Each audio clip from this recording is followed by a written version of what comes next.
8 বছর আগে ভাবির একটা মিথ্যা অবাদের জন্য আমার পরিবার আমাকে ত্যায্য পুত্র করছে। আমিও খুশি মনে তাদেরকে ছেড়ে চলে এসেছি। এবার আমার পরিচয়টা দিয়ে দেই। আমি সাজ্জাদ আহমেদ। চাকরি বলতে আপাতত নিজের একটা কোম্পানি আছে, অফিসের একটা কাজে আবার রাজশাহী যেতে হচ্ছে। সকাল সকাল স্টেশনে গিয়ে টিকিট কেটে নিজের সিটে গিয়ে বসে পড়লাম। নিজের সিটে বসে সামনে তাকিয়ে অবাক হয়ে গেলাম, কারণ আমার সামনে আমার ভাবি ও ভাইয়া, কোলে একটা বাচ্চা, আব্বু আম্মু, ভাবির বোন মায়া বসে আছে। আমি তাদেরকে দেখে অবাক হলাম, তারাও আমাকে দেখে অনেকটাই অবাক হলো, কিন্তু কেউ আমার সাথে কথা বলল না। আর বলবে বা কি করে, আমি যে তাদের কেউ না। ভাবির একটা মিথ্যা নাটকের শিকার হয়েছিলাম আমি। খেয়াল করলাম ভাইয়া আমার দিকে তাকিয়ে আছে, বোধহয় আমাকে কিছু বলবে। সেটা শোনার অপেক্ষা করতে করতে সেখান থেকে চলে এলাম। আজকে আমার সাথে কথা বলেও লাভ নাই। 8 বছর আগে যদি আমার কথাটা শুনতো, তাহলে হয়তো আজ তাদের সাথে কথা বলতাম, কিন্তু তারা আমার সাথে কথা বলেনি। আজকেও আমি তাদের সাথে কথা বললাম না। ট্রেনের দরজার কাছে দাঁড়িয়ে আছি আর ভাবছি, ভাবি কেন আমার সাথে এমনটা করলো। তার উত্তর আজও অজানা। অবশ্যই সে কথা আমার জানার কোনো ইচ্ছা নাই। ট্রেনের দরজার কাছে দাঁড়িয়ে বাইরে তাকিয়ে থাকতে থাকতে হঠাৎ করে আমার অতীত মনে পড়ে গেল। 8 বছর আগে সবে মাত্র ইন্টারে পরীক্ষা দিছিলাম। পরিবার বলতে আমি, আব্বু এবং ভাইয়া। একদিন নিজের রুমে বসে বসে ফেসবুক চালাচ্ছিলাম। তখনই আব্বু আমার রুমে এসে আমার হাতে কয়েকটা কার্ড ধরিয়ে দিয়ে বললেন, এই নে তোর বড় ভাইয়ের বিয়ের কার্ড, তোর বন্ধু বান্ধবকে দিয়ে বিয়েতে আসতে বলবি। আমি কার্ডগুলো একটু খুলে দেখলাম, ভাইয়ার বিয়ের কার্ড। বিয়ের সময় দেখলাম পরশু বিয়ে ঠিক করছে, আমাকে বলল না। আর আব্বু আমার পাশে বসে বললেন, এই যে এখন বললাম, তুই কি তোর ভাইয়ের বিয়েতে থাকবি না? আমি কার্ডগুলো টেবিলের উপরে রেখে বললাম, আমাকে কেউ দেখছো কারো বিয়েতে থাকতে? আর এসব আমার ভালো লাগে না, যার জন্য আমি তাকি না। তখন আব্বু বলল, ঠিক আছে, তুই যেহেতু থাকবি না, এতে তো আমার কোনো কিছুই করার নাই। তাহলে কোথায় যাবি এবার? আমি বললাম, ভাবছি কক্সবাজার যাব।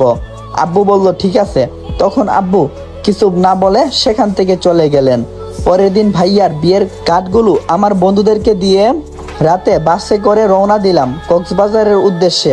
5 দিন থেকে আবার রাতে বাসে করে বাসার উদ্দেশ্যে রওনা দিলাম। সকাল 9টার দিকে বাস থেকে নামলাম। তারপর একটা রিক্সা নিয়ে বাসার সামনে এসে কলিং বেল বাজালাম। একটু পর কেউ একজন এসে দরজা খুলে দিল। এটা আপাতত কোনো মেয়ে। মেয়েটিকে প্রথম দেখেই আমি হা হয়ে গেছি, একদম পরীর মতো দেখতে। আমি সেদিন খেয়াল করলাম না, নিজের রুমে চলে এলাম। মেয়েটি আমার ভাবিও হতে পারে, বলা যায় না। আমি এখনো ভাবির কোনো ছবি দেখিনি। রুমে এসে ফ্রেশ হলাম, তারপর ঘুমিয়ে গেলাম। ঘুম ভাঙলো রাতে, তাই ফ্রেশ হয়ে নিলাম। ঘড়ির দিকে তাকিয়ে দেখি ডিনার করার সময় হয়ে গেছে, তাই নিচে ডাইনিং টেবিলে গেলাম। গিয়ে দেখি সবাই সেখানে বসে আছে। আমিও তাদের সাথে বসলাম। তবে ডাইনিং রুমে 2জন অচেনা মেয়ে বসে আছে। বুঝলাম একজন আমার ভাবি, তবে আরেকজনকে সেটা বুঝতে পারলাম না। চেয়ারে বসেছিলাম, তখন ভাইয়া মেয়েগুলোর ভিতরে একজনকে দেখিয়ে বলল, সাজ্জাদ, এটা তোর ভাবি। আমি ভাবির দিকে তাকিয়ে মিষ্টি একটা হাসি দিয়ে বললাম, ভাবি ভালো আছেন?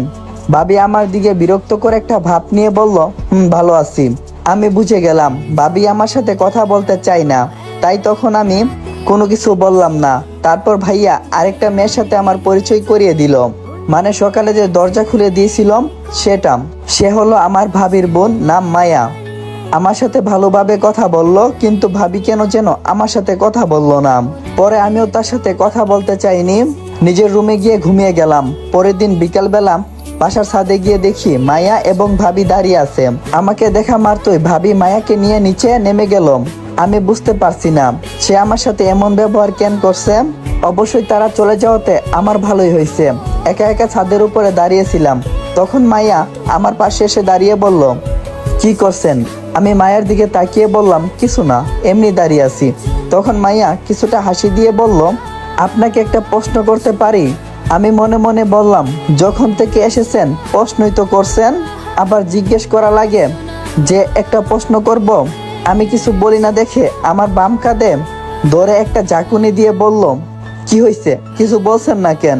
তখন আমি মায়ের দিকে তাকালাম, তারপর বললাম,